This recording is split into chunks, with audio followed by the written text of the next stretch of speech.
అక్క చూడు ఎన్ని నక్షత్రాలో. అమ్మమ్మ ఏంటి ఇంకా రాలేదు? అదిగో అమ్మమ్మ వస్తుంది. అమ్మమ్మ చూడు, ఆకాశం నిండా ఎన్ని నక్షత్రాలున్నాయో. అమ్మమ్మ, ఈరోజు ఒక మంచి కథ చెప్పు, మేము నిద్రపోయేంత వరకు. అవునమ్మమ్మా, రాజుల కథ చెప్పు. అమ్మమ్మ, గుర్రం కథ చెప్పు. అమ్మమ్మ చెప్పు, తొందరగా చెప్పు. సరే పిల్లలు, ఒక చక్కటి కథ చెప్తాను.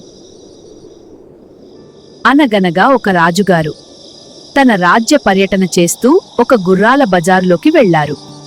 బజారులో గుర్రాల వ్యాపారస్తులందరూ రాజుగారికి గుర్రాలు అమ్మాలని ప్రయత్నం మొదలెట్టారు.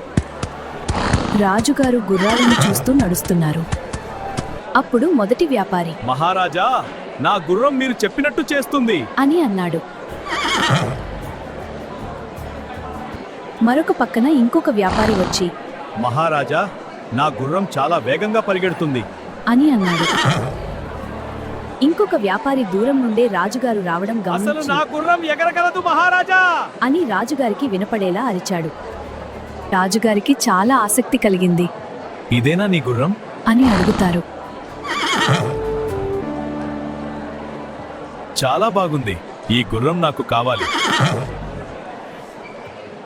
అని ఆ గుర్రం ఖరీదుకి తగ్గ బంగారు నాణేలిచ్చి కొనుగోలు చేశారు. మరుసటి రోజు రాజుగారు సైన్యాధిపతిని పిలుచుకురండి అని సైనికులను ఆజ్ఞాపించారు. సైన్యాధిపతి, ఇది ఎగిరే గుర్రం, ఇప్పుడు దీనిని నువ్వు ఎగిరించి చూపించు అని ఆజ్ఞాపించారు.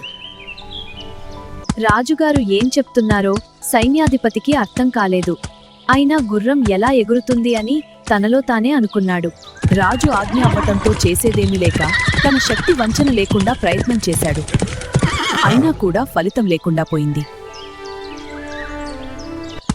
అప్పుడు సైన్యాధిపతి, మహారాజా, అసలు గుర్రం ఎలా ఎగురుతుంది? గుర్రం ఎగరలేదు మహారాజా అని అంటాడు. అప్పుడు రాజుగారికి చాలా కోపం వచ్చి, అబద్ధం చెప్తున్నావు, సైనికులారా వీరిని చెరసాలలో బంధించండి అని ఆజ్ఞ ఇచ్చారు. సైన్యాధిపతి ఎంత చెప్తున్నా కూడా రాజుగారు వినిపించుకోలేదు.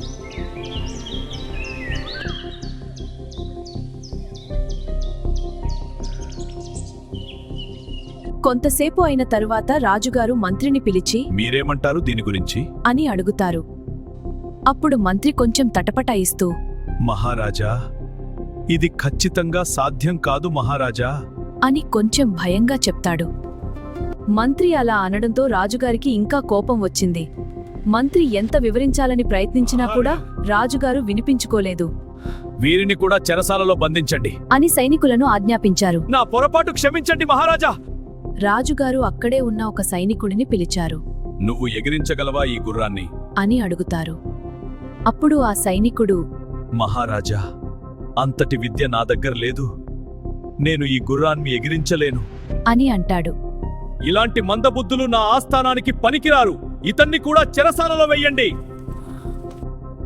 మా ఆస్థానంలో ఈ గుర్రాన్ని ఎగిరించగల తెలివి ఉన్నవారు ఒక్కరు కూడా లేరా?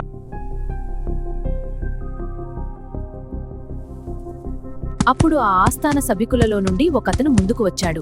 ఏంటి, నువ్వు ఎగిరించగలవా ఈ గుర్రాన్ని? మహారాజా, 1 సంవత్సరం గడువు ఇవ్వండి, నేను ఖచ్చితంగా ఎగిరిస్తాను అని అంటాడు. రాజు అప్పుడు కొద్దిగా సంతోషించి, అలాగే, కాని సంవత్సరం గడువు తరువాత ఈ గుర్రాన్ని ఎగిరించలేకపోతే మీకు మరణశిక్ష విధించబడుతుంది అని చెప్తారు. అలా 1 సంవత్సరం గడిచిపోతుంది. ఒకరోజు రాజుగారు సంవత్సర కాలం గడువు అడిగిన సభికుడిని పిలిపించి, నీ సంవత్సర కాలం గడువు పూర్తి అయ్యింది, ఇప్పుడు ఆ గుర్రాన్ని ఎగిరించి చూపించు. తప్పకుండా మహారాజా, రేపే ఏర్పాటు చేస్తాను అని అంటాడు. సభికుడు చెప్పినట్టుగానే అన్ని ఏర్పాట్లు పూర్తి చేశాడు. రాజుగారు వచ్చి ఆయన సింహాసనం మీద కూర్చొని, ఇంకా ప్రారంభించండి అని అంటారు. అప్పుడు గుర్రం పరిగెత్తటం మొదలుపెడుతుంది. గుర్రం అతి వేగంగా పరిగెత్తుతూ అక్కడ ఒక నీళ్లకుంట ఉంటే దాని మీద నుండి ఒక్కసారిగా ఎగిరి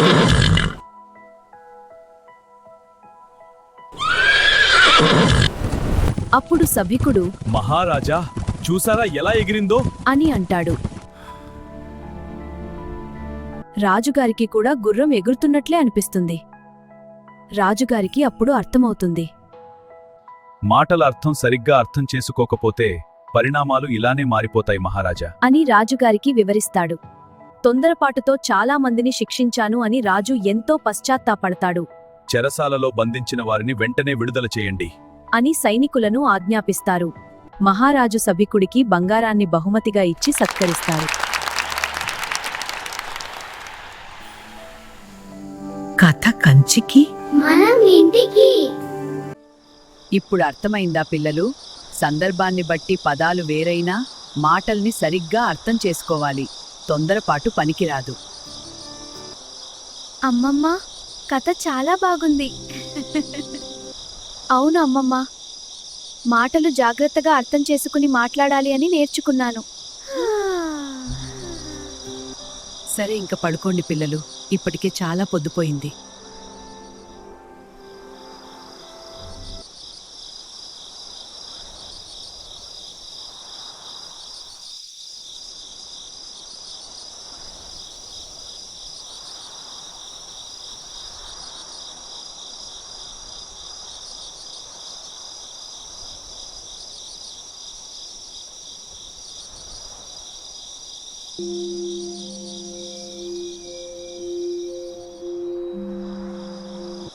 ఈ రోజు కథ మీకు నచ్చిందా? ఇలాంటి మంచి కథల కోసం మా ఛానల్ని లైక్ చేయండి, సబ్స్క్రైబ్ చేయండి, ఇంకా మీ బంధుమిత్రులకు షేర్ చేయండి. మరో మంచి కథతో మళ్ళీ కలుద్దాం మన ఇంటి కథల లోకంలో.